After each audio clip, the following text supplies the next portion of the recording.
viti të konsolidoj gjitha njohuritë informacionet e nevojshme dhe për ta çuar më pas veshjen e Zadrimës në UNESCO. Dhe ne kemi ftuar vetëm një pjesë të vogël të këtij grupi, pasi ai është shumë herë më i madh. Kemi ftuar 2 zonja të nderuara. Do nisja fillimisht me zonjën Liza Brunga. Përshëndetje dhe mirë se erdhe. Përshëndetje, mirë se u gjetëm.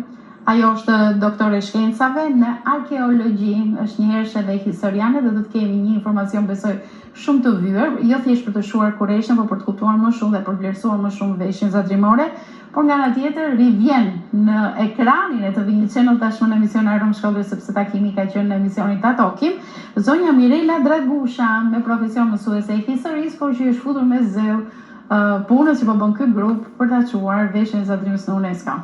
Mirë se gjeta. Shumë kënaqësi që u kemi këtu, ndërkohë që regjia le të na vendosë ato video të këndshme të bukura. Jam kënaqur duke I parë me detaje, kam pasur edhe kënaqësinë për ta pasur veshjen zadrimore. Ne kemi bërë një përzierje të këtyre fotove, por le ta nisim gradualisht bisedën tonë, ato dalin si një ilustrim her pas here për rëndësinë që ka kjo veshje. Gjithmonë duam të dim sa e vjetër është, sepse u mësua me xhubletën të japim asaj meritën dhe çdo gjë tjetër ta krahasoj me xhubletën, ndërkohë që kjo ka autoritetin e vet. Duke ju falenderuar për ftesën në emër të gjithë grupit Zadrima, të cilën po bëjmë përpjekje shumë të mëdha që të arrijmë të nxjerrim në pa vlerat e kësaj veshje unikale. Në vetvete si veshje është mjaft mallështore dhe shumë e hershme. Kjo për faktin se shpalos element të lashtësisë, të traditës dhe të identitetit, jo vetëm të zonës, për të gjithë historisë së Shqipërisë. Siç I pam të ilustruar në foto, ne shohim që kjo veshje, elementet e kësaj veshje shpalosin dhe bëjmë lidhjen me element shumë të lartë. Mund ta çojmë në krahasimisht me periudhën pagane ilire, sepse gjithë elementet e saj në veshje dhe në stoli I gjejmë të unifikuara me simbolet e pagani lirë, siç është dielli, siç është gjarpri, format gjeometrike të cilat në çdo element të kësaj veshje na flasin për këtë histori që veshja e Zadrimës transmeton. Pra është një gjuhë simbolesh që na flet për gjithë periudhën historike të saj deri në ditët tona, që fatmirësisht vazhdon të praktikohet, të ushtrohet dhe të jetë si në gjenezë. Kjo gjë shumë e bukur dhe na befasove edhe me lashtësinë e saj. Domethënë kaq e hershme është, pavarësisht se ne pra vazhdojmë në ato ujërat krahasoje me xhubletën. Unë do vlerësoj një fakt për të tërhequr vëmendjen e gjithë teleshikuesve, që ne nëse kemi një xhublet të konservuar, ndoshta nuk e kemi aftësinë për ta riprodhuar më.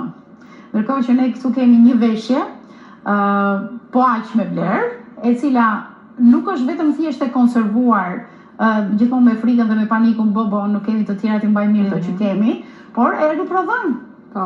Dhe ne kemi të zgjaun, dhe jo një grua apo dy, apo një grua në moshë, por ne kemi vajza të reja që ndihmojnë nënat e tyre dhe që e prodhojnë, dhe këtu qëndron ndoshta vlera dhe merita ose konkurimi më dinjitos që I bëhet edhe xhubletës.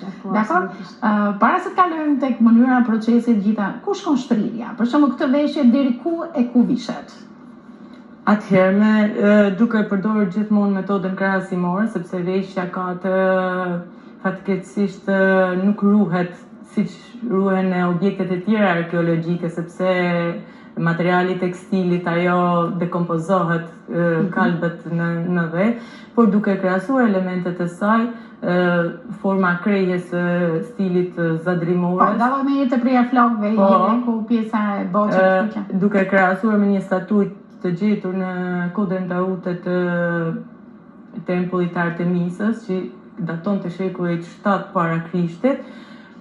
Ajo njihet si statuja e Zadrimores, realisht kjo që është tani, realisht nuk është zadrimore, por krejja dhe stilimi I flokëve është identik, që tregon që në atë kohë kjo krejje është marrë nga gruaja zadrimore, është vendosur me delikatesë ajo riza për të krahasuar lirshmërinë e saj, artin, stilin, dhe e ka personalizuar bërë të vetëm që akoma dhe sot nënat tona e mbajnë me krenari, pra krejja flokëve don minimalisht 45 minuta për ta sjellë në këtë formë. Në këtë formë 45 minuta. Po. Një pyetje, se jam shumë kurioztare. Gratë kanë gjatësinë e flokëve deri këtu, sa është kjo pjesa, apo pjesa mrapa është shumë herë më gjatë? Zakonisht pjesa e flokëve, siç ka qenë vajza, për shembull kur bëhet nuse, ato modifikohen, edhe pjesa mrapa është më gjatë dhe mblidhet dhe jepet rëndësi pak pjesës së parë, ku krijon zylyfet, siç quhet në gjuhën vetë. Gjithmonë të zeza për krijuar kontrastin me ato rizat e barizës. Gjëja më e rëndësishme dhe më e bukur është pjesa që dekorohet ose sistemohet floku në pjesën e sipër. Të siç flokësh e shohim edhe në skulpturat romake, siç janë perëndeshat apo gratë e perëndorëve, të cilët duket qartë që është një stil shumë fin, të cilat tregon që ka qenë një stil krejjesh e përhapur në kohën e antikitetit, dhe kjo na lën me kuptuar që kjo është marrë në antikitet nga gratë dhe është personalizuar tek gratë. Pra kemi në thonjza një trendi të asaj kohe e përhapur, se mos besojnë disa televizionistë që ne këtu po tentojmë që të themi Greqia lashtë ka marrë nga ne ose Roma ka marrë nga ne, por kemi një trend të përgjithshëm që është përhapur në atë kohë. Analizës, absolutisht. Ndërsa autentike i lirë në veshjen zadrimore, ne vërejmë pikërisht ato që thash më përpara, simbolet e diellit që i gjajmë në çdo pjesë të stolive të gruas zadrimore, në formën e spiraleve, në formën e rrezeve të diellit, në formën e rozetave, në formën e ngjyrave të larmishme që shpërbëhen nga dielli. Një metodë krahasimore është përdorur edhe këtu. Kjo është një grua e lire e shekullit 5-6 para Krishtit, dhe gratë zadrimore po t'i shohësh i kanë të vendosur në pjesën e gjoksit edhe për të shpalosur finesën, madhështinë e gruas, por edhe si element të mbrojtës, siç kanë qenë për të mbrojtur nga syri i keq apo besitnik që vin nga periudha pagane. Pra këto element shumë të rëndësishëm e çojmë në periudhën e lirë veshjen e zadrimës. Ne do donim të shikonim edhe tek videoja disa foto të realizuara të grave të veshjes, pra të na kënaqet një herë syri me këtë veshje, me ngjyrat. Cilat ngjyra dominojnë përgjithsisht në këtë veshje? Atëherë ngjyrat që dominojnë më shumë është e kuqja. Është tradicionale e zonës, është e pranishme tek boqja, tek qëndisma, tek çdo detaj. Edhe përveç veshjes kanë pas edhe materiale të shtrojës dhe të mlojës, në cilat gjithmonë dominon e kuqja. Pastaj kjo është në varësi edhe tek mosha, që kanë edhe personi që e vesh, nëse është e re, dominon ngjyra kuqe të ndezura, dhe nëse është me nuanca të blues përsëri është e ndezura. Pastaj me kalimin e moshës dhe stadeve të saj, fillon dhe zbehen pak ngjyrat, por kuqja mbetet gjithsesi pjesë e veshjes. Po, cila pjesë e kësaj veshje është më e vështirë për t'u punuar gjithçka? Nuk e di nëse ajo pjesa e zezë që vendoset mrapa, ose më ka bërë gjithmonë përshtypje si realizojnë ato pallat e vogla të zeza. Atëherë, veshja përgjithsisht ka vështirësi të veta, sepse duke filluar që nga gjëja më e vogël që janë çorapet që punohen me shtizat, edhe çdo detaj ka vështirësinë e vet, por kisha më thënë koreti, që është edhe prej shajakut. Është si e kanë koreti, që ti mësoj ose gjoka, siç e thonë shqiptarët fotograf. Kjo është koreti, i cili është ndarë në dy pjesë, me çepjen, me gajtanat dhe dy ngjyra, kuq edhe zi. Por këto palët pastaj janë kindet, siç quhet ndryshe. Po me se i kanë arritur që t'i krijojnë është thjesht prerja shumë eksperte, gratë zadrimore, të cilat i kanë prerë këto kindet, qep, palos rrojnë njëra mas tjetrës dhe që krijojnë pastaj tendosjen e tyre dhe qepin e tyre. Këto gajtanat pastaj në gjitha detaj për të mbuluar edhe qepin, por për t'i dhënë edhe një finesë dhe një bukuri veshjes. Kjo shkon si veshje shkon deri në 18 kg. Atë të kilogram e kam provuar, ishte shumë e rëndë. Vetëm më bën shumë përshtypje anatomia e grave në atë kohë, domethënë që unë nuk arrija dot ta vishja, jo se ishte masa e vogël, por ndoshta gratë në atë kohë kanë pas shpatullat më të vogla. Jo, absolutisht nuk kanë edhe 2 metra, por në kuptimin mirë. Veshja zadrimore ka një sekret, se kjo si pesha, si mallësia është bërë në mënyrë që gratë gjithmonë të marrin trupin drejt, të ndrinë pa korrekt në këtë rast, kundra pesh në pjesën e rrapa.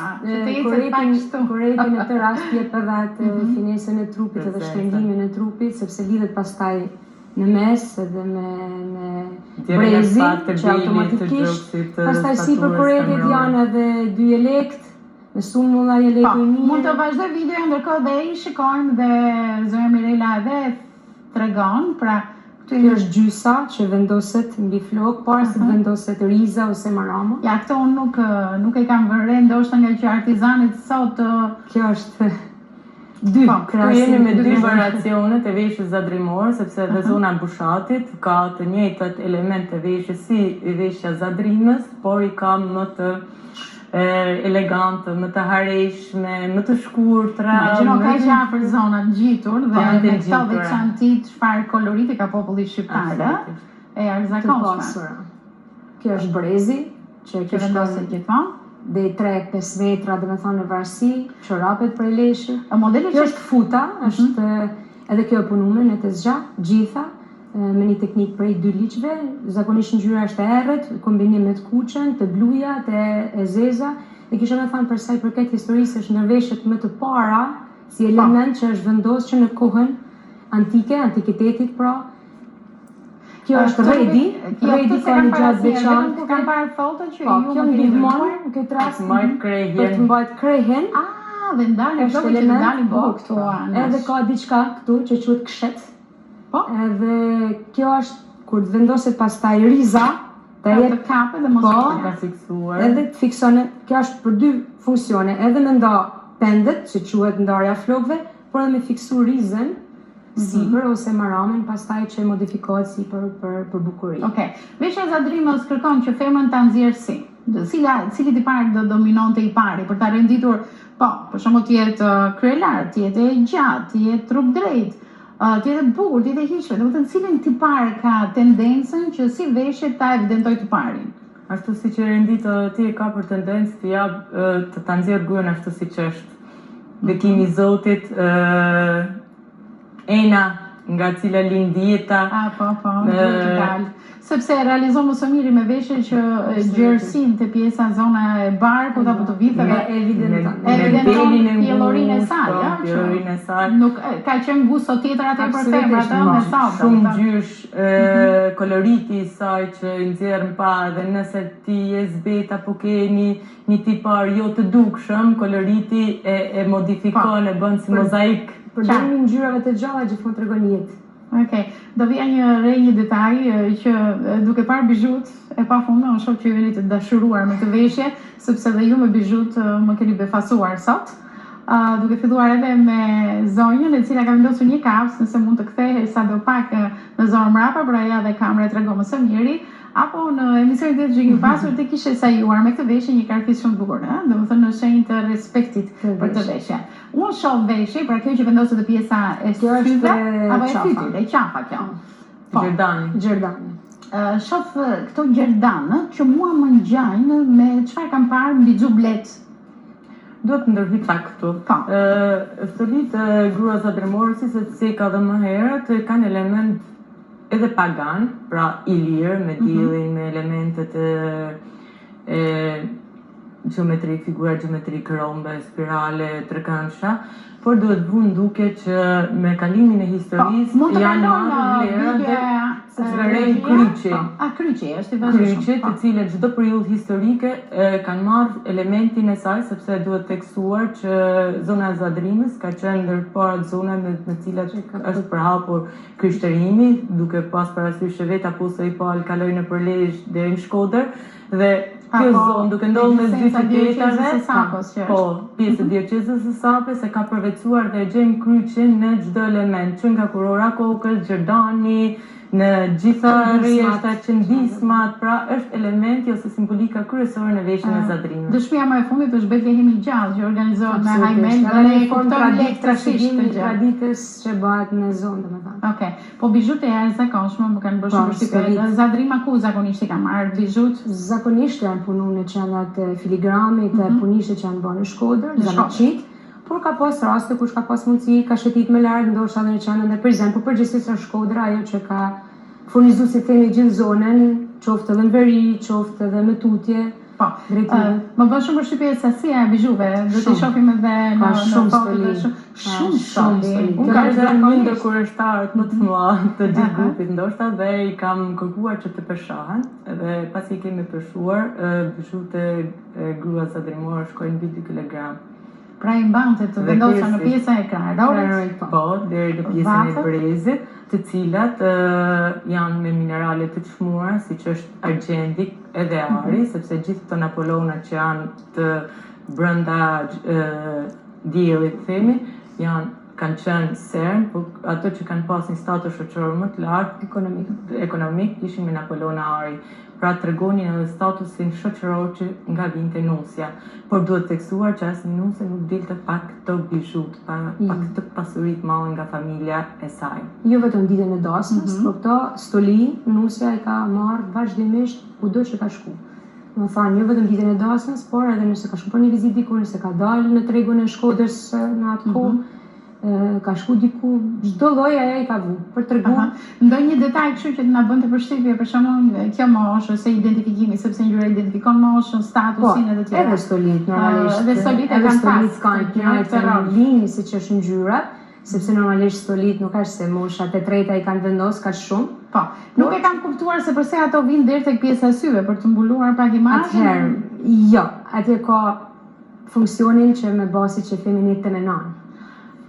Që nuse se është edhe një kanë, dhe me thanë me ullë, është edhe një kallë vargjet e veta, sepse çdo stoli që shikohet këtu, është shoqëruar, kur vajzën e kanë vesh për nuse, është shoqëruar edhe me vargje nga kanë. Do të thotë që ka pasur një shpirt të pasur artistik, jo vetëm punishte, por edhe artistik për sa i përket muzikës dhe shoqëruar. Dhe është një që thotë ule kokën në band të menoj derisa të has kurora dhe me thonë në pjesën, dhe nusja ka ditë dhe një for pikët për ta ullë kokën, jo më shumë se sa duhet, por ja është dhënë dhe me thonë një sinjal që këto medaljona duhet hasin vetëm pjesën. A ka ndonjë traditë, për shembull, jugu ka pas një përpjekje që vajzat të jetë të larg. Për efekt të gjakut ishte sa më i pastër të mos martoheshin mes kushërive. Vajzat zadrimore kanë pas ndonjë gojdhon ose ndonjë legjendë për të martuar larg? Jo, gjithsesi. Jo, përgjithsisht janë martuar rreth jo mes kushërive, por në zonat të afër. Pra nuk ka qenë përpjekje për të martuar larg. Gjithmonë të origjina zadrimore, domethënë, përgjithsisht shumë vonë pastaj ka ndodhur që por vjet të re një fenomen jo i çuditshëm, duhet të krenohemi në fakt me këtë që një vajzë zadrimore kur dilte nuse nga shtëpia e babait, ajo merrte me vete një paj që mund të themi më tepër një pasuri, e cila përmbante të gjitha veshjet që ajo mund t'i përdorte gjatë gjithë jetës. Që do thotë, nëse ajo binte në një familje shumë të varfër, për gjatë gjithë jetës saj ajo nuk do vuante asnjë nga veshja. Paguan të dhëndri apo ishte familja e vet që e ndihmon. Do kanë një farë marrëveshje, domethënë. Një marrëveshje kombëtare apo atëherë? Jo, marrëveshje të ashpeshme.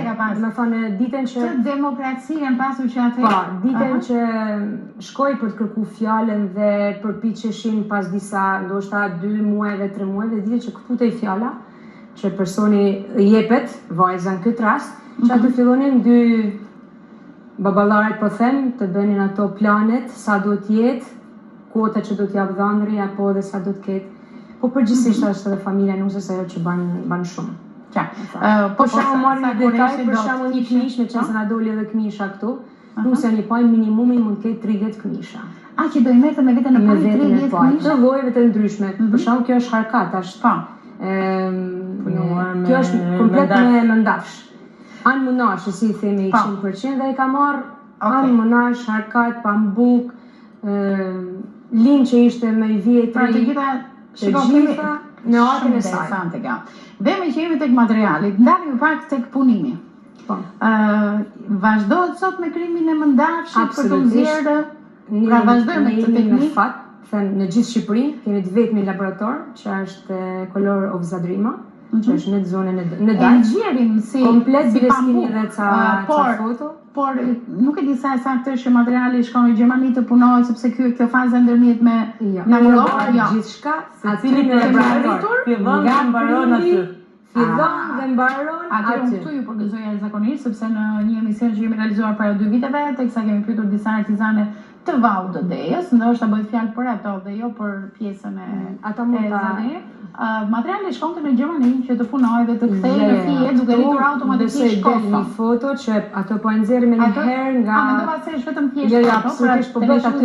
Ajo foto e marr nga vetë. Fantastike. Kolorca Zadrima e kultivon që nga venja, që është fillimi i krimbit të mëndafshit, e ushqen. Deri te kokoni që është. Po, e nxjerr shitëzën, nxjerr fijen pra komplet gjithë procesi nga fillimi deri në fund, nga fillimi cikël i mbyllur i plot. Kjo është një firmë e cila e bën procesin, por a kemi gra ne në Zadrim që vazhdojnë ende dhe punojnë me dizja? Bëjnë pakti një shall, mund të një në 3 shtëpia ka të zgjana akoma dhe sot që vazhdojnë t'ju atrashëgojnë mbesave, bijave që punojnë. Deri para 5 viteve, ndër vite në emisionin Rom Shkodra, kemi dokumentuar dhe kemi bërë shumë shpesh vizita, por kemi të paktën një 5 vjeçar po e quaj kështu, që ndoshta na mbaruan ato gra që ishin atje, por nuk e dim nëse ato vazhdojnë ende, pra vazhdojnë ende që të shkojnë në Gurën e Zi, që është qendër që trajtojnë edhe jashtë me punimet e tyre artistike. Kemi në Dajq, që është pikërisht Kolorca Zadrima që po e mban edhe punimin, por edhe të zgjan, por edhe krimin, është e vetmja shprehje certifikuar me të drejtë të plot për gjithë procesin, siç thamë cikli i mbyllur. Është edhe artistike Zadrima në Lezhë me Terezën, që është ajo që 30 vite që punojnë, përgjithsisht të gjitha këto qendra. Pastaj edhe punishtë të vogla në private. Si mundësi punësimi, apo kanë ndonjë subvencion që jepet për të përballuar, sepse mundi shumë i madh, po fitesa është shumë e vogël. Jo, është vetë. E gjitha është çështje pasioni, trashëgimie, traditë. Se jo mos në mësu brezatëri, shumë e rëndësishme. Kolorca Zadrima në Dajq vërtet ka edhe vajza aty. Vajzat që kanë mbaruar shkollën e lartë dhe kanë arritur të krijojnë profesionin e tyre, por që vazhdojnë të shkojnë aty për të mësuar dhe për të punuar në të. Pra i është edukuar dhe moralisht, dhe shpirtërisht, moshës së re. Ja për shembull, kjo është e bukur, domethënë që edhe brezave të ri po i lihet kjo pjesë, edhe pse me sforcës, sepse janë breza të rinj, por gjithsesi ka. Ata e kuptojnë rëndësinë që ka veshja, sepse identifikon jo thjesht zonën, identifikon komin shqiptar, është një veshje e një rëndësie të jashtëzakonshme. Do doja pak për grupin e punës, le të flasim për këtë punë që po bëni. Ju keni thjesht një vit, përpjekje ka pasur për të nxjerrë markën, për ta eksportuar e të tjera, por asnjëherë me tani kur ne dëgjuam për grupin e punës, të gjithë menduam, po se ka mundësi jo më herët. Dua të filloj me iniciatorin e krijimit të këtij grupi, që është Nusha Zhuba, është një ndër studiuesët themi më të mirë të Zadrimit, e cila punon në Arkivin e Vatikanit, e cila ka arritur të bashkojë 70 intelektual të Zadrimës për të kontribuar në ngritjen e vlerave të veshjes zadrimore. E jemi kontaktuar nga Nusha njëri pas tjetrit dhe kemi arritur në një grup prej 70 vetash. 70 veta jeni në këtu? Po, të cilët jemi të profesioneve dhe fushave të ndryshme, seksuale të fusha edhe të moshave të ndryshme, të cilët secili jep maksimumin për të ngritur vlerat e kësaj veshje. Aktualisht e kemi përfunduar një dosje voluminoze prej 600 materiale, faqeshme materiale, të cilat është duke u shqyrtuar në Ministrinë e Kulturës për të marrë statusin si vlerë trashëgimisë materiale shpirtërore. Dosja tashmë është dorëzuar.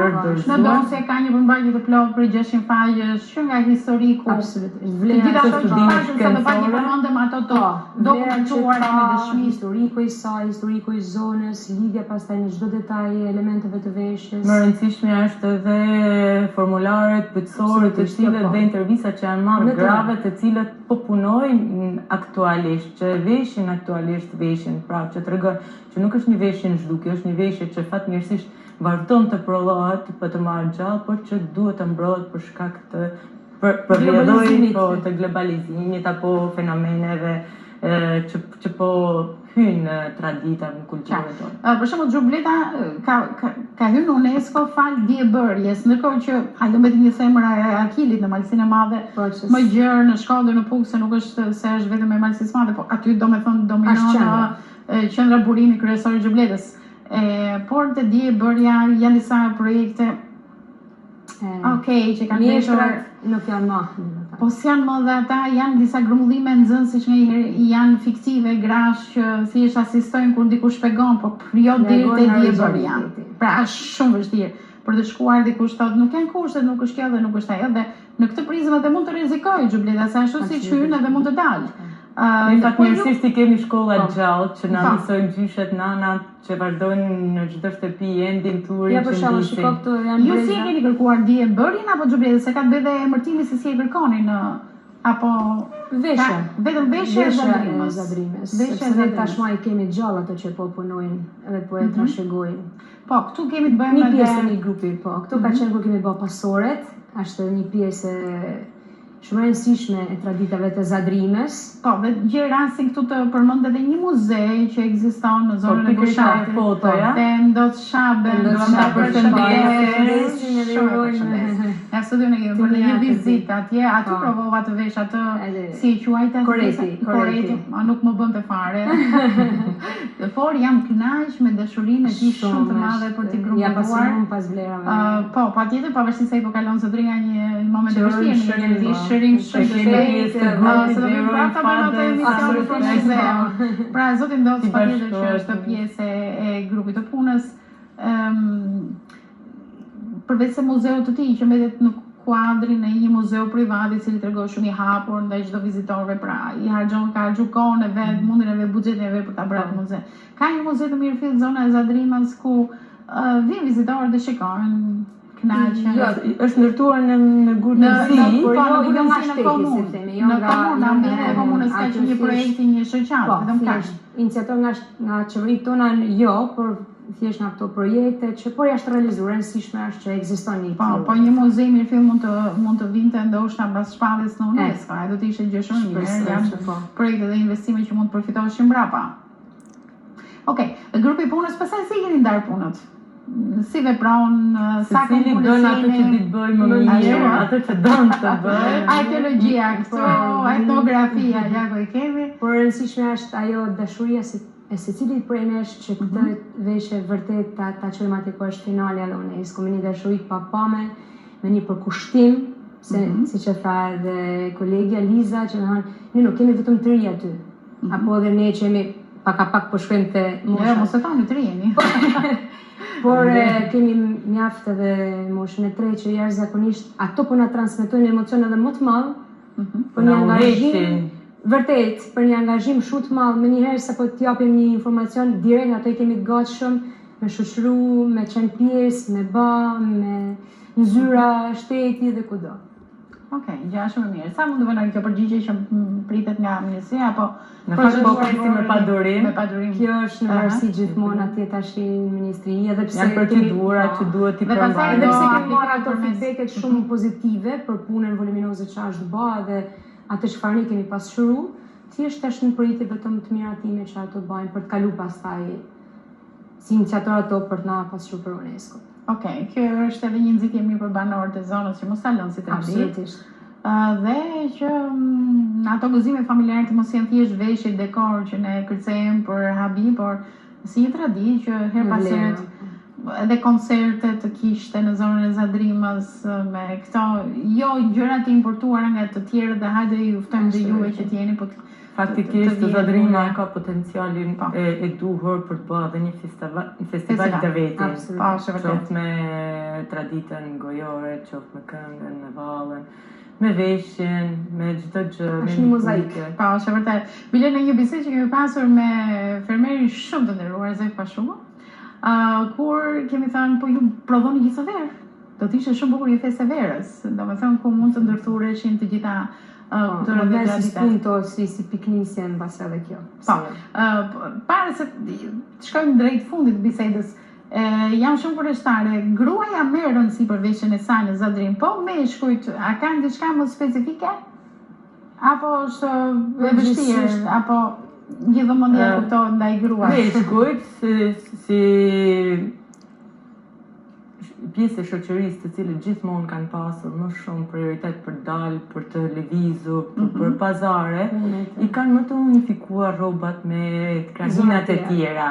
Pra brakeshek, mish, ksula, xhamadani, që kanë ngjashmëri me krahinat e tjera për shkak edhe të përvojës, punës, daljes së tyre, ndërsa e gruas, duke qenë se gjithmonë gruaja rrinte brenda në shtëpi për kujdesin ndaj fëmijës, e marriti më unike veshjen duke ka shkëmbyer element me veshjet e tjera, është e padiskutueshme kjo me krahinat e tjera, por i mbeti unike pjesa e krejës së flokëve, pjesa e ngjyrave, koloritit të saj, se të marrim zonat e tjera nuk e kanë të pasuri koloriti, ngjyrash, të bizhuve të saj, pra u kriju si një mburoj e veshjes zadrimore duke mos qenë në kontakt me shumë me krahinat e tjera. Dhe kjo ka bërë diferencën, themon. Se edhe më dhani hirshi, një bukuri, duke vlerësu si... Fakti që gratë e punojnë vetë, ja dhe i çorapi që dogun tani, pra e punojnë vetë.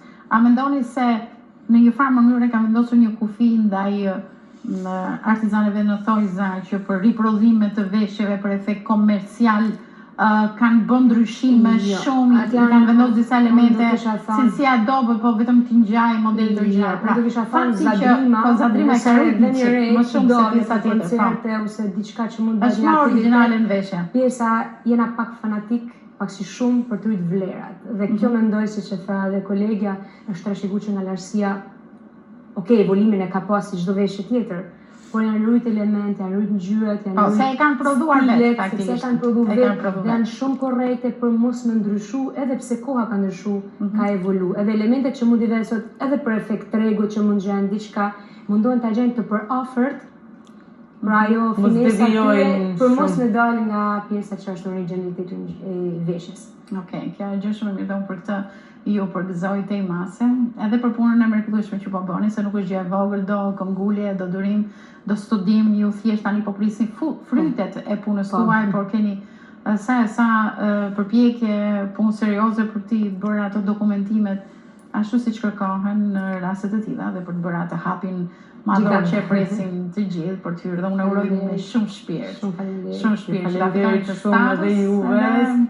Të kemi aktivitete pasaj në bazë të kësaj fitore, të kemi aktivitete më të konsoliduara dhe dashur pa dashur ndikon drejt për së drejtë edhe në turizmin e Zadrimës. Është një vlerë shtuar për vendin tonë. Fakti grupi janë ringjallë dhe veprimtaritë me cilën po organizohen, së fundi ne organizuam veprimtarinë mbi të 85 vitorin e kalimit në Amshim të Atë Gjergj Fishtës, ku kjo veprimtari u filloi dhe mbaroi, pra u realizua falë grupit të intelektualëve të Zadrimës, që u përfshin të gjithë i madh i vogël për ta ndëruar ashtu siç është birin e Zadrimës.